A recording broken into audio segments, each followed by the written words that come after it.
धर्म की जय हो।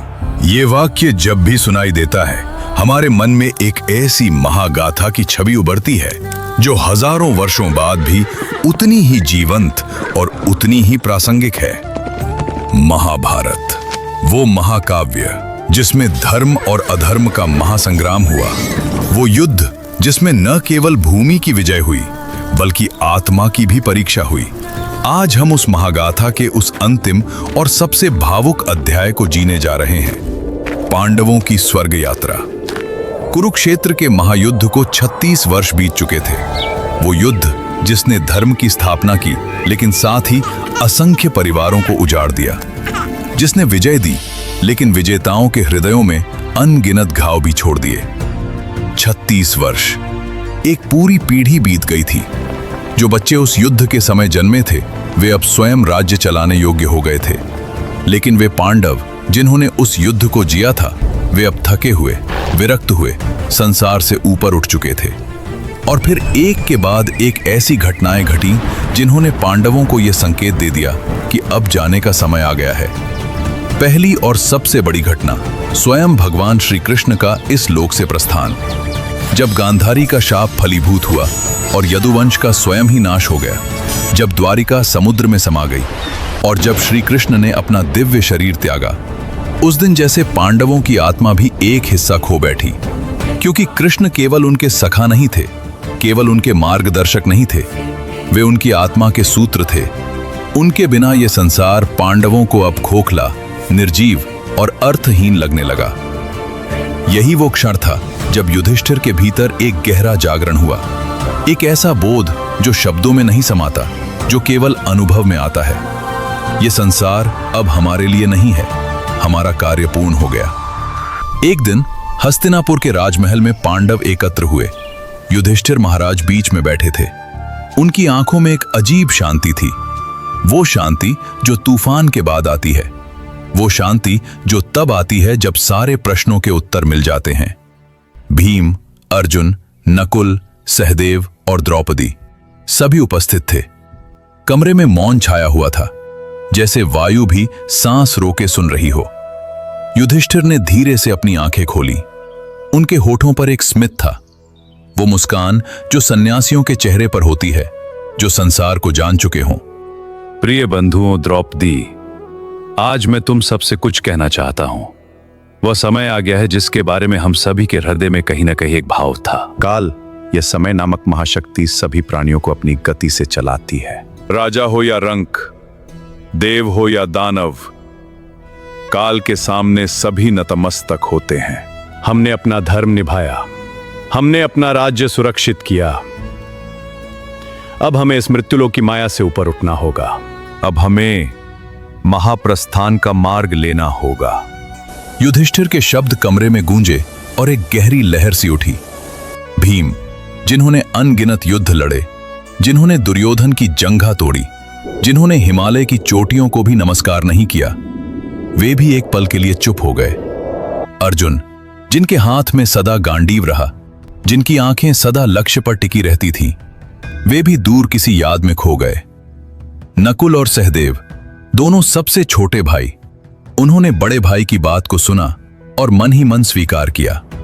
और द्रौपदी, पांचाल की राजकुमारी जो अग्नि से जन्मी थी, जिसने जीवन की सबसे कठिन परीक्षाएं दी थीं, उन्होंने भी बिना एक पल की देरी के, बिना एक शब्द के अपना सिर झुका दिया। यह स्वीकृति शब्दों में नहीं थी, यह आत्मा की सहमति थी। युधिष्ठिर ने अब अपना ध्यान अपने उत्तराधिकारी पर लगाया। उन्होंने अभिमन्यु के पुत्र परीक्षित को हस्तिनापुर की राजगद्दी सौंपने का निर्णय लिया। परीक्षित, जो अभी युवा थे, लेकिन जिनमें उनके पिता अभिमन्यु का शौर्य और उनके पितामह अर्जुन की बुद्धिमत्ता दोनों थे। उन्होंने युयुत्सु को, जो धृतराष्ट्र के पुत्र थे और जिन्होंने कुरुक्षेत्र में धर्म का पक्ष लिया था, परीक्षित का संरक्षक नियुक्त किया। सब कुछ सुव्यवस्थित किया गया, कोई हड़बड़ाहट नहीं, कोई पछतावा नहीं। जैसे एक व्यापारी अपनी सारी दुकान किसी को सौंपकर शांत मन से चल देता है। महाप्रस्थान से पहले युधिष्ठिर ने सभी ऋषियों और देवताओं को तर्पण और श्राद्ध अर्पित किए। उन्होंने भगवान श्री कृष्ण और अपने दिवंगत प्रियजनों के लिए विशेष पूजा की। कर्ण के लिए जो उनके अज्ञात ज्येष्ठ भ्राता थे, द्रोणाचार्य के लिए, भीष्म पितामह के लिए। और जब वे राजद्वार से बाहर निकले तो हस्तिनापुर की प्रजा सड़कों पर उमड़ आई। बच्चे, बूढ़े, स्त्रियां, पुरुष, सभी आंसुओं से भरे हुए। आज उनके राजा, वे राजा जिन्होंने 36 वर्षों तक उनकी रक्षा की, जो स्वयं धर्म के अवतार थे, आज वे उन्हें सदा के लिए छोड़ रहे थे। युधिष्ठिर रुके। उन्होंने एक बार अपनी प्रजा की ओर देखा, उन हजारों चेहरों की ओर जो प्रेम, दुख और श्रद्धा से भरे थे। प्रिय नगरवासियों, हमने अपनी सामर्थ्य के अनुसार तुम्हारी सेवा की। अब हमारा समय आ गया है एक दूसरे की रक्षा करना, धर्म के मार्ग पर चलना, क्योंकि धर्म ही इस संसार को धारण करता है, धर्म ही अंत में जीतता है। परीक्षित और युयुत्सु तुम्हारे नए राजा हैं, उनका सम्मान करना और हमारे लिए प्रार्थना करना। प्रजा की आंखों से आंसू बहते रहे। कोई विरोध करना चाहता था, लेकिन युधिष्ठिर के चेहरे की दृढ़ता देखकर सब चुप हो गए। क्योंकि जब एक महान पुरुष का निर्णय हो जाता है तो ब्रह्मांड भी उसका रास्ता नहीं रोकता। पांडवों ने अपने राजसी वस्त्र उतार दिए। उन्होंने वनवासियों के वस्त्र धारण किए। उनके माथे पर तिलक था, हाथ में कमंडल और पैरों में केवल एक साधारण पथ, उत्तर की दिशा में जाता हुआ। और तभी एक अप्रत्याशित बात हुई। एक कुत्ता, एक सामान्य साधारण सा कुत्ता उनके पीछे हो लिया, जैसे उसे पता हो कि यह यात्रा किस दिशा में जाती है, जैसे उसे किसी ने भेजा हो। पांडवों ने उसे देखा, उसे दूर भगाने का कोई प्रयत्न नहीं किया। वो कुत्ता उनके साथ चलने लगा, मौन, वफादार और रहस्यमय। पांडवों की यात्रा पश्चिम से प्रारंभ हुई। वे नदियों को पार करते, वनों से गुजरते, मैदानों को लांघते आगे बढ़ते रहे। प्रकृति उनके स्वागत में थी, पक्षी उनके साथ उड़ते, नदियां उनके लिए मार्ग बनाती। अंततः वे पहुंचे लवण सागर के तट पर, वो विशाल अथाह समुद्र जो पृथ्वी के पश्चिमी छोर पर फैला हुआ था। यहीं पर एक अद्भुत घटना घटी। अर्जुन के हाथ में उनका गांडीव धनुष था और 2 अक्षय तूणीर थे। वे उन्हें लेकर चल रहे थे, शायद आदत से, शायद इसलिए कि वे धनुष को अपने जीवन से अलग नहीं मान सकते थे। गांडीव केवल एक हथियार नहीं था, वो अर्जुन की पहचान था, उनका जीवन था, उनके और श्री कृष्ण के बीच के असंख्य स्मृतियों का प्रतीक था। अचानक समुद्र के जल से एक दिव्य प्रकाश उठा, वायु में एक जलती हुई सुगंध फैली और सामने प्रकट हुए अग्निदेव, अग्नि के देवता। उनका शरीर स्वयं ज्वाला थी, लेकिन वो ज्वाला जो जलाती नहीं, प्रकाश देती है। उनकी आंखें धधक रही थीं, उनकी वाणी में गर्जना थी और करुणा भी। अर्जुन, महावीर, सुनो मेरी बात। वह गांडीव धनुष जो तुम्हारे हाथ में है, वह मेरा है। वरुण देव ने उसे मुझे दिया था और मैंने उसे तुम्हें खांडव वन के दहन के लिए और अपने महान कार्यों की पूर्ति के लिए सौंपा था। अब तुम्हारे वे सभी कार्य पूर्ण हो चुके हैं। वह धनुष अब इस पृथ्वी पर नहीं रहना चाहिए, इसे वापस करो। अर्जुन स्थिर हो गए। एक पल के लिए, केवल एक पल के लिए, उनके मन में गांडीव का स्पर्श, उसकी प्रत्यंचा की ध्वनि, कुरुक्षेत्र के वे क्षण जब श्री कृष्ण उनके रथ पर सारथी थे, सब कुछ एक साथ कौंध गया। लेकिन अगले ही पल उन्होंने अपनी आंखें बंद कर ली। जब आंखें खुली तो उनमें आंसू नहीं थे, बल्कि एक गहरी शांति थी। इस गांडीव ने मेरा जीवन संवारा, इसने धर्म की रक्षा की, इससे मैंने श्री कृष्ण के आदेश पर महाभारत का युद्ध लड़ा। आज इसे उसी भावना के साथ लौटाता हूं जिस भावना से मैंने इसे थामा था, धर्म की सेवा में। अर्जुन ने गांडीव धनुष और दोनों अक्षय तूणीरों को समुद्र में विसर्जित किया। जैसे ही वे जल में गए, अग्निदेव ने उन्हें ग्रहण किया और एक तेज प्रकाश के साथ वे अंतर्धान हो गए। ये क्षण अत्यंत प्रतीकात्मक था। अर्जुन ने अपनी सबसे बड़ी पहचान, अपना गांडीव छोड़ दिया। जो व्यक्ति बिना हथियार के अर्जुन की कल्पना भी नहीं कर सकता था, आज वो हथियार से मुक्त होकर एक नई यात्रा पर निकला था। पांडव अब समुद्र से पीठ फेरकर उत्तर की दिशा में मुड़े। उनके पैरों तले अब मिट्टी नहीं, धर्म था। आगे बढ़ते हुए उन्होंने वो स्थान देखा जहां कभी द्वारिका थी, श्री कृष्ण की नगरी। लेकिन अब वहां केवल जल था। समुद्र ने उस नगरी को अपने भीतर समेट लिया था। पांडवों ने उस जल की ओर देखा और मन ही मन प्रणाम किया।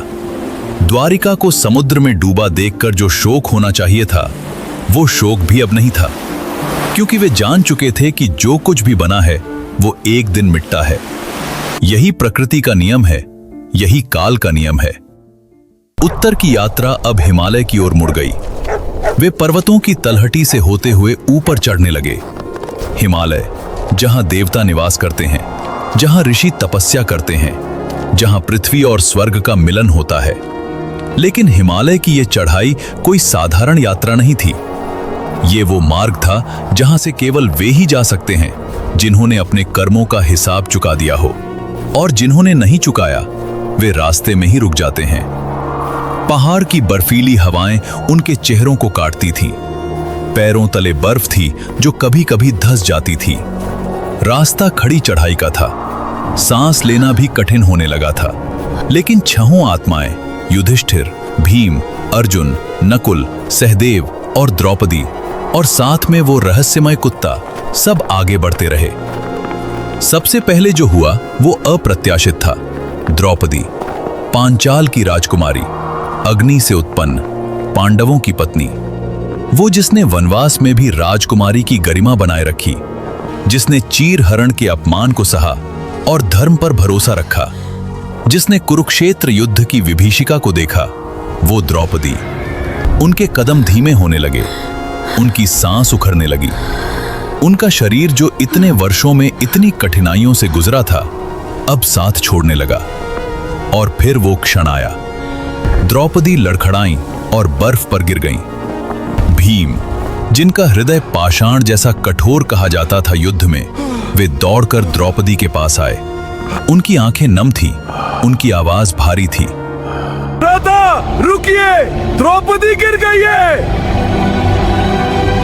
वह जो सदा धर्म के साथ खड़ी रही, जिन्होंने कभी पाप का पक्ष नहीं लिया, जिन्होंने हमारे लिए अपमान सहा, वे क्यों गिरी? यह न्याय नहीं है। नहीं। युधिष्ठिर रुके।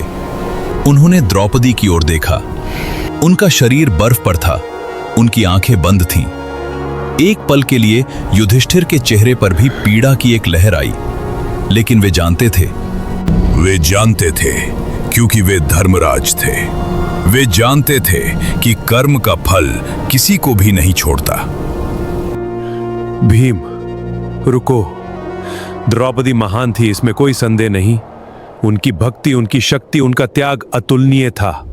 किंतु उनके हृदय में एक सूक्ष्म पक्षपात था जो उन्हें यहां तक ले आया। वे हम पांचों की पत्नी थीं, लेकिन उनके मन में अर्जुन के प्रति विशेष अनुराग था। यह अनुराग चाहे कितना भी सहज हो, एक ऐसे बंधन का प्रतीक था जो मोक्ष के मार्ग में आता है। इस मोह की गांठ ने उन्हें यहां रोक लिया। भीम के कंधे झुक गए। उन्होंने जमीन पर बैठे द्रौपदी की ओर एक लंबी नजर डाली। शायद वे उन्हें उठाना चाहते थे, शायद वे चाहते थे कि ये यात्रा यहीं समाप्त हो जाए। लेकिन ये महाप्रस्थान था।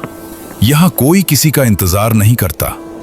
ये वो मार्ग है जो केवल आत्मा की गति से चलता है। युधिष्ठिर ने आगे कदम बढ़ाया।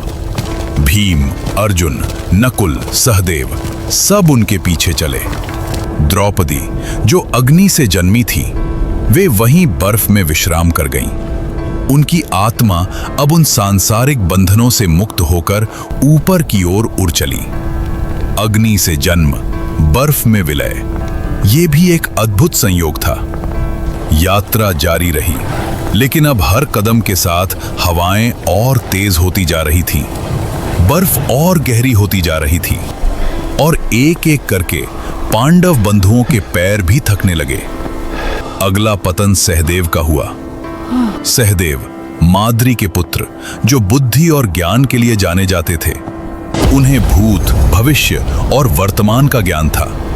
वे जानते थे कि क्या होगा, लेकिन बताते नहीं थे, क्योंकि यही उनकी नियति थी। जब सहदेव गिरे तो भीम फिर व्याकुल हुए। युधिष्ठिर भैया, सहदेव भी गिर गए। ये तो विनम्र थे, ज्ञानी थे, उनकी धर्मनिष्ठा अटल थी, वे क्यों? युधिष्ठिर ने उत्तर दिया और उनके शब्दों में वेदना नहीं, सत्य था।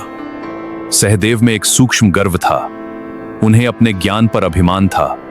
वे समझते थे कि बुद्धि में उनका कोई सानी नहीं। यह अहंकार चाहे कितना भी बारीक हो, आत्मा का भार बन जाता है। उसी भार ने उन्हें यहां रोक लिया। पांडव आगे बढ़े और कुछ समय बाद नकुल की बारी आई।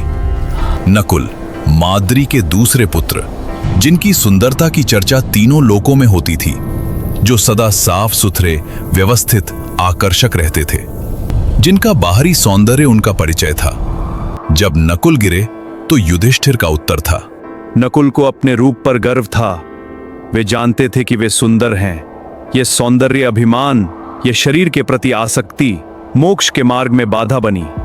शरीर नश्वर है, लेकिन जो शरीर को ही अपनी पहचान मान लेता है, वह उससे मुक्त नहीं हो सकता। और फिर वो क्षण आया जो सबसे अधिक हृदय विदारक था। अर्जुन, वही अर्जुन जो गीता के सबसे पहले श्रोता थे, वही अर्जुन जिनसे श्री कृष्ण ने कहा था, निमित्त मात्र भव। वही अर्जुन जिन्होंने पितामह भीष्म पर बाण चलाया था, जिन्होंने कर्ण को पराजित किया था, जो महाभारत युद्ध के सबसे बड़े नायक थे। वे धीरे धीरे धीमे पड़े, उनके कदमों में कंपन आया और अंततः वे भी गिर गए। नहीं अर्जुन, यह नहीं हो सकता। वे तो महावीर थे, कृष्ण के प्रिय गांडीवधारी। वे कैसे? युधिष्ठिर कुछ देर रुके। उनके चेहरे पर एक गहरी वेदना थी, लेकिन आंखें स्थिर थीं। अर्जुन में असीम शौर्य था, कृष्ण भक्ति थी, धर्म की समझ थी, लेकिन उनमें एक अहंकार भी था, अपनी अपराजेयता का। उन्होंने प्रतिज्ञा की थी कि एक ही दिन में सारे शत्रुओं का वध करेंगे। वह प्रतिज्ञा पूरी न हो सकी, और उस अपूर्ण प्रतिज्ञा का भार उनकी आत्मा पर था। अपने पराक्रम पर अभिमान उनकी एकमात्र कमजोरी थी, और वही उनके पतन का कारण बनी। युधिष्ठिर ने पीछे नहीं देखा। वे जानते थे कि इस मार्ग पर मुड़ना नहीं होता। अर्जुन, जिन्होंने अपना गांडीव पहले ही समुद्र में विसर्जित कर दिया था, अब अपना शरीर भी हिमालय को सौंप गए। अब केवल दो भाई शेष थे, युधिष्ठिर और भीम। भीम वायुपुत्र, जिनके एक मुष्टि प्रहार से पर्वत हिल जाते थे, जिन्होंने हनुमान जी की पूंछ उठाने का प्रयत्न किया था और वे नहीं उठा सके, जिन्होंने कीचक का वध किया, दुर्योधन की जंघा तोड़ी, हिडिंब जैसे राक्षसों को मारा, वे भी अब धीमे होने लगे थे। उनकी सांस फूल रही थी, उनके विशाल शरीर पर थकान के निशान दिख रहे थे, और जब भीम गिरे तो उनकी आवाज में पहली बार कातरता थी। भैया, मैं अब नहीं चल सकता। लेकिन क्यों? मैंने तो सदा आपकी भाइयों की द्रौपदी की रक्षा की। मेरा कोई स्वार्थ नहीं था। मेरा बल सदा धर्म के काम आया, फिर मैं क्यों? युधिष्ठिर रुके। उन्होंने अपने प्रिय भाई, सबसे ताकतवर, सबसे निर्भीक, सबसे भोले भाई की ओर देखा। उनकी आंखों में करुणा थी। भीम, तुम्हारा बल अपूर्व था, तुम्हारा प्रेम निर्विकार था, लेकिन तुम्हारे भीतर दो दोष थे। अत्यधिक भोजन की लालसा और अपने बल का घमंड। तुम अक्सर दूसरों को तुच्छ समझते थे, अपनी शक्ति पर इतराते थे। यह गर्व चाहे कितना भी न्यायपूर्ण लगे, आत्मा की मुक्ति में बाधक बनता है। भीम की आंखें बंद हुईं। उनके चेहरे पर एक शांति थी। शायद उन्होंने समझ लिया। युधिष्ठिर ने भीम के विशाल हाथ को एक पल के लिए देखा, जिस हाथ ने उनकी इतनी रक्षा की थी, जो हाथ उनके बचपन का साथी था, वो हाथ अब बर्फ में था। और युधिष्ठिर ने कदम बढ़ाया। अब वे अकेले थे। पांडवों में सबसे बड़े युधिष्ठिर अकेले हिमालय की चोटी की ओर बढ़ रहे थे। पीछे थी उनके पांचों भाइयों की स्मृतियां, द्रौपदी की स्मृतियां, हस्तिनापुर की गलियां, कुरुक्षेत्र का रणक्षेत्र, वनवास की यादें। लेकिन उनके पैर नहीं रुके, क्योंकि युधिष्ठिर के भीतर कोई अहंकार नहीं था, उनके भीतर कोई आसक्ति नहीं थी। उनके भीतर केवल एक वस्तु थी, धर्म। और धर्म के साथ चलने वाला कभी नहीं थकता। उनके साथ वो कुत्ता अभी भी था, मौन, वफादार। एक कदम भी पीछे नहीं हटा था, एक बार भी भटका नहीं था, जैसे उसे किसी और ने भेजा हो, किसी बहुत ऊंचे स्तर से। और फिर वो हुआ जो संसार में शायद ही कभी हुआ होगा। आकाश में एक अद्भुत प्रकाश फैला, जैसे 1000 सूर्य एक साथ चमक उठे हों। एक दिव्य स्वर्णिम रथ बादलों को चीरता हुआ नीचे उतरा। उस रथ पर थे इंद्र, देवराज इंद्र, स्वर्ग के राजा, जिनके एक इशारे पर मेघ गरजते हैं, जिनके एक आदेश पर वर्षा होती है। उनका दिव्य रूप जगमगा रहा था। उनके मुकुट में रत्न चमक रहे थे, उनके हाथ में वज्र था। वे नीचे उतरे और युधिष्ठिर के सामने खड़े हो गए। युधिष्ठिर, धर्मराज, पुण्यात्मा, मैं तुम्हारा स्वागत करने आया हूं। तुमने इस पृथ्वी पर जैसा जीवन जिया, वैसा जीवन युगों में एक बार जिया जाता है। तुम्हारे धर्म, तुम्हारी सत्यनिष्ठा और तुम्हारे त्याग ने स्वर्ग को भी तुम्हारी प्रतीक्षा करवाई। आओ, इस दिव्य रथ पर विराजो। स्वर्ग तुम्हारे लिए प्रतीक्षारत है। युधिष्ठिर ने इंद्र को प्रणाम किया, लेकिन उनका उत्तर आया और उसमें एक शर्त थी। देवराज, आपका आभार, लेकिन मेरे भाई और द्रौपदी इस यात्रा में गिर गए। मैं अकेले स्वर्ग नहीं जाऊंगा। या तो सभी चलेंगे या मैं नहीं जाऊंगा। इंद्र मुस्कुराए। युधिष्ठिर, तुम चिंता न करो। तुम्हारे भाई और द्रौपदी पहले ही स्वर्ग पहुंच चुके हैं। उन्होंने अपने मानव शरीर का त्याग करके दिव्य रूप धारण किया है। वे तुम्हारी प्रतीक्षा कर रहे हैं। तुम एकमात्र ऐसे व्यक्ति हो जो इस पृथ्वी के मानव शरीर में स्वर्ग जाने के योग्य हैं। यह दुर्लभ अवसर है। आओ। युधिष्ठिर संतुष्ट हुए। उन्होंने रथ की ओर कदम बढ़ाया और तभी रुक गए। उनकी दृष्टि नीचे गई, उस कुत्ते पर जो अभी भी उनके साथ था। वही कुत्ता जो हस्तिनापुर से उनके साथ चला था, जिसने न भूख मानी, न प्यास, न थकान। युधिष्ठिर ने इंद्र की ओर देखा। देवराज, इसने पूरी यात्रा में मेरा साथ दिया। यह मेरे शरण में आया है। मैं इसे यहां नहीं छोड़ सकता। इसे भी स्वर्ग ले चलिए। इंद्र का चेहरा गंभीर हुआ। युधिष्ठिर, तुम महान धर्मात्मा हो। तुम अमरता और स्वर्ग के सुख के पात्र हो। लेकिन एक कुत्ता, एक श्वान स्वर्ग में उचित नहीं है। इसकी उपस्थिति से स्वर्ग की पवित्रता भंग होगी। उसे यहीं छोड़ दो और रथ पर चढ़ो। युधिष्ठिर ने एक पल सोचा, लेकिन उनका उत्तर स्पष्ट था। देवराज, जो मेरी शरण में आया हो उसे मैं नहीं छोड़ सकता। यह मेरे धर्म का मूल है। जो शरणागत की रक्षा नहीं करता उसका धर्म खोखला है। अगर इस कुत्ते को साथ लेना स्वर्ग में संभव नहीं, तो मुझे स्वर्ग नहीं चाहिए। इंद्र ने एक और प्रयास किया। पर तुमने अपने भाइयों और द्रौपदी को तो रास्ते में छोड़ दिया। क्या उनसे तुम्हारा नाता इस कुत्ते से कम था? युधिष्ठिर ने शांत वाणी में कहा। देवराज, यह तुलना उचित नहीं। मेरे भाइयों और द्रौपदी को मैंने नहीं छोड़ा। उनका काल आया और वे गए। जो जीवित है, जो मेरे साथ है, जो मुझ पर निर्भर है, उसे छोड़ना महापाप है। जो शरणागत को डर में, दुख में या लालच में छोड़ता है, वह धर्म को ही छोड़ देता है। स्वर्ग के सुख के लिए मैं यह पाप नहीं करूंगा। और तब वो चमत्कार हुआ। वो साधारण सा दिखने वाला कुत्ता एक दिव्य प्रकाश में बदलने लगा। उसका शरीर स्वर्णिम आभा से चमकने लगा और सामने प्रकट हुए स्वयं धर्मराज, यमराज, न्याय के देवता। उसी यमराज के पुत्र जो स्वयं युधिष्ठिर थे। पिता अपने पुत्र की परीक्षा ले रहे थे। युधिष्ठिर, मेरे बच्चे, आज मैं धन्य हूं। मैंने तुम्हें परखा और तुम सफल रहे। तुमने स्वर्ग के लोभ में एक शरणागत को नहीं छोड़ा। यह धर्म का सबसे उच्च स्वरूप है। स्वर्ग में ऐसा कोई नहीं जो तुम्हारी बराबरी कर सके। तुम सच्चे धर्मराज हो। युधिष्ठिर ने अपने पिता को प्रणाम किया। उनकी आंखों में अश्रु थे, लेकिन वे दुख के नहीं, कृतज्ञता के आंसू थे। इंद्र, यमराज और युधिष्ठिर तीनों उस दिव्य रथ पर सवार हुए और रथ आकाश की ओर उड़ा। स्वर्गलोक, जहां सूर्य का प्रकाश भी फीका पड़ जाए, जहां की वायु में ही अमृत है, जहां समय रुक जाता है और आनंद शाश्वत है। युधिष्ठिर ने जब पहली बार स्वर्ग में दृष्टि डाली तो उनका मन अवाक रह गया। इतनी सुंदरता, इतना वैभव, लेकिन उनका मन कहीं और था। तभी उनकी दृष्टि एक ऐसे दृश्य पर पड़ी जिसने उनके मन में आग जला दी। एक स्वर्णिम सिंहासन पर बैठे थे दुर्योधन।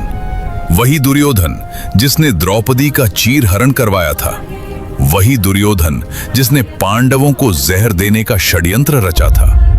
वही दुर्योधन जिसके कारण कुरुक्षेत्र का महायुद्ध हुआ और लाखों लोग मारे गए। वो यहां था, देवताओं के बीच सम्मान के साथ। युधिष्ठिर के भीतर की आग फूट पड़ी। यह क्या? दुर्योधन यहाँ?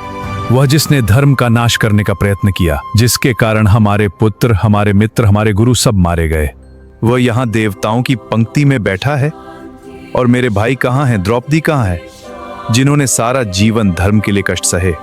देवगणों ने शांत स्वर में उत्तर दिया, स्वर्ग में सभी वैर समाप्त हो जाते हैं। दुर्योधन ने एक क्षत्रिय की भांति युद्ध किया, रणभूमि में वीर गति पाई। ये क्षत्रिय धर्म का सर्वोच्च रूप है। इस कर्म के फलस्वरूप उसे यहां स्थान मिला। लेकिन युधिष्ठिर को यह उत्तर संतुष्ट नहीं कर सका। अगर यह स्वर्ग है तो मुझे इसकी आवश्यकता नहीं।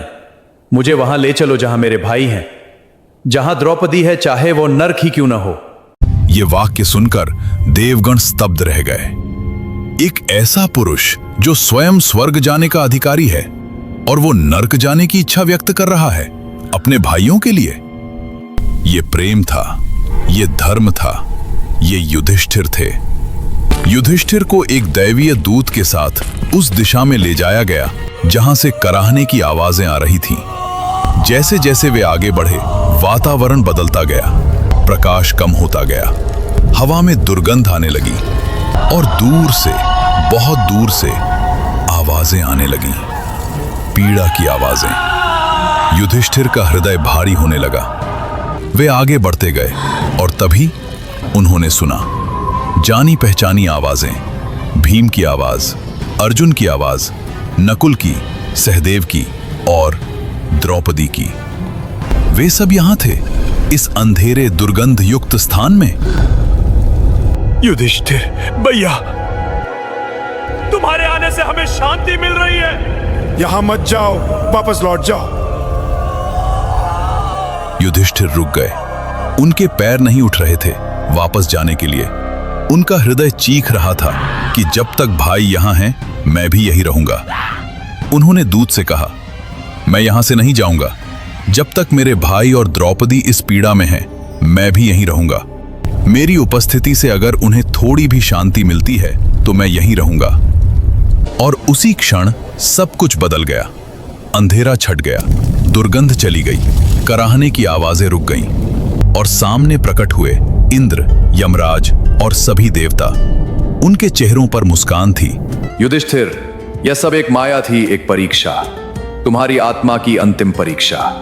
जो व्यक्ति स्वर्ग छोड़कर नरक में रहने को तैयार हो, वह वास्तव में किसी भी लोभ से परे है। धर्म की यही परीक्षा थी और तुम उत्तीर्ण हुए। तुम्हारे भाई, द्रौपदी सब यहां हैं, सब ठीक हैं। वह जो तुमने सुना वह एक भ्रम था। तुम्हारे कर्मों की अंतिम भस्म को जलाने का प्रयोजन था। इंद्र ने आगे कहा, युधिष्ठिर सुनो, जीवन में जो सबसे पहले कष्ट भोगता है वह अंत में सबसे अधिक सुख पाता है। यह काल का नियम है। तुमने द्रोणाचार्य के प्रति अश्वत्थामा की मृत्यु की बात आधी अधूरी कही थी। उस एक अधर्म का फल तुम्हें वह क्षणिक नरक दर्शन के रूप में भोगना था। अब तुम पूर्णत शुद्ध हो। युधिष्ठिर को अब एक और बात हुई। इंद्र ने उन्हें स्वर्ग की मंदाकिनी दिव्य गंगा में स्नान कराया।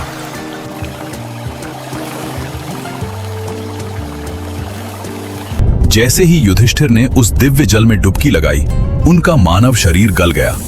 उनके सारे मानवीय कष्ट, सारी थकान, सारी पीड़ा सब उस जल में विलीन हो गई। और जब वे जल से बाहर आए, वे युधिष्ठिर नहीं थे, वे थे धर्मराज, एक दिव्य तेजस्वी स्वर्णिम आभा से आच्छादित अमर आत्मा। और फिर वह क्षण आया जिसके लिए युधिष्ठिर का हृदय तड़प रहा था। पुनर्मिलन। भीम, अर्जुन, नकुल, सहदेव और द्रौपदी सब दिव्य रूप में थे। उनके चेहरों पर वो शांति थी जो इस संसार में नहीं मिलती। और साथ थे कर्ण। आज स्वर्ग में सभी भेद मिट गए थे। कर्ण की आत्मा अपनी पूर्ण शांति में थी। और थे भीष्म पितामह, द्रोणाचार्य, अभिमन्यु, अर्जुन का वीर पुत्र, वो भी यहां था। उसकी आत्मा में वही वीरता थी जो उसके पिता में थी। युधिष्ठिर ने एक एक को देखा, एक एक को प्रणाम किया। और फिर देवर्षि नारद, वे दिव्य संदेशवाहक जो सभी लोकों में विचरण करते थे, वे प्रकट हुए और बोले, सुनो स्वर्ग के निवासियों, आज एक ऐसी घटना हुई है जो पहले कभी नहीं हुई। युधिष्ठिर पांडुपुत्र आज इस मानव शरीर में स्वर्ग में आए हैं। यह दुर्लभतम अवसर है। इतिहास में ऐसे राजा का नाम स्वर्ण अक्षरों में लिखा जाएगा जिसने धर्म को कभी नहीं छोड़ा। न राज्य के लिए, न स्वर्ग के लिए, न अपने भाइयों के लिए, न एक निर्बल प्राणी के लिए। स्वर्ग में जयघोष हुआ, देवगण झुके, अप्सराएं नृत्य करने लगी, दिव्य पुष्पों की वर्षा हुई। युधिष्ठिर मुस्कुराए। पहली बार, शायद बहुत समय में पहली बार, उनके मन पर कोई बोझ नहीं था। वे मुक्त थे। पांडवों की यह स्वर्ग यात्रा केवल एक पौराणिक कथा नहीं है, ये उन सत्यों का दर्पण है जो हम सभी के जीवन में प्रतिदिन प्रकट होते हैं। द्रौपदी का पतन हमें सिखाता है, प्रेम में भी समानता हो। जब हम एक को दूसरे से अधिक प्रेम करते हैं तो यह पक्षपात आत्मा को बांधता है। सहदेव का पतन हमें सिखाता है, ज्ञान पर कभी गर्व न करें। ज्ञान जितना अधिक हो, विनम्रता उससे भी अधिक होनी चाहिए। नकुल का पतन हमें सिखाता है, शरीर की सुंदरता क्षणभंगुर है, जो अपने बाहरी रूप पर आश्रित है वो उसके साथ ही नश्वर है। अर्जुन का पतन हमें सिखाता है, कौशल पर अहंकार मत करो, आप चाहे कितने भी निपुण हो, शील और सरलता वीरता से बड़ी है। भीम का पतन हमें सिखाता है, शक्ति का उपयोग करो, शक्ति पर इतराओ मत, और जितना आवश्यक हो उतना ही ग्रहण करो, अतिरिक्त लिप्सा आत्मा को बोझिल बनाती है। और युधिष्ठिर का सफल अवतरण हमें सिखाता है, धर्म कभी व्यापार नहीं है। धर्म इसलिए नहीं निभाते कि बदले में फल मिलेगा, धर्म इसलिए निभाते हैं क्योंकि वह सही है। जो व्यक्ति स्वर्ग के लोभ में भी धर्म से नहीं डिगता, वही सच्चा धर्मात्मा है। और वह कुत्ता, वह तो स्वयं धर्म थे। यह देखने के लिए कि क्या युधिष्ठिर स्वर्ग के द्वार पर भी एक निर्बल को नहीं छोड़ेंगे, और युधिष्ठिर नहीं छोड़ा।